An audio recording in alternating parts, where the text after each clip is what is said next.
Track 2. On this week's podcast, we talk to Jason Botswain from the Institute for Consumer Awareness, who has done research on the effects of spirituality on levels of happiness. This may seem like a big jump from our usual discussions on this show about money, wealth, and the economy, but his findings are very relevant for understanding consumerism in the United States. Thank you for joining us today, Jason. It's a pleasure to be here. I'd like to start by asking you, isn't it odd for the Institute of Consumer Awareness to be doing research on spirituality? No, not at all. I understand the confusion, but a great number of Americans consider themselves to be spiritual, and many practice religion regularly. And if you look at their spending patterns, you begin to notice some remarkable trends.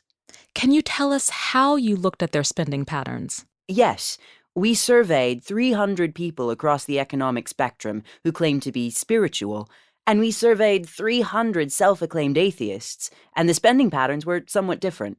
And who were the big spenders, atheists or the religious?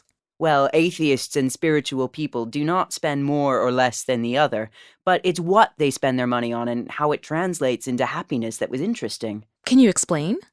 Look, we've known for decades that religion reduces corruption and increases respect for law, which acts as an overall economic boost. But our surveys showed that something else was going on. Spiritual people seemed to be happier with what they were spending their money on. What do you mean exactly by happy? And how does spirituality come into play here? Well, we found that spiritual people have 5 things in common.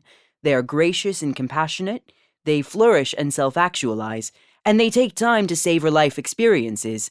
While happiness is tough to define, I think these things come close to defining it. And how do these 5 things translate into spending patterns? Well, as you might guess, they really do give more to nonprofit organizations such as churches, and they feel rewarded when these organizations do more for society, such as helping the homeless. That gives them a kind of rush or high.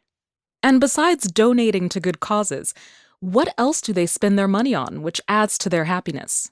Well, it's probably better to ask what they do not spend their money on, such as cheap gadgets that end up in a landfill or gym memberships that they never use. It seems that spiritual people are more focused in life and also in their spending patterns. You could say they're very value-driven people.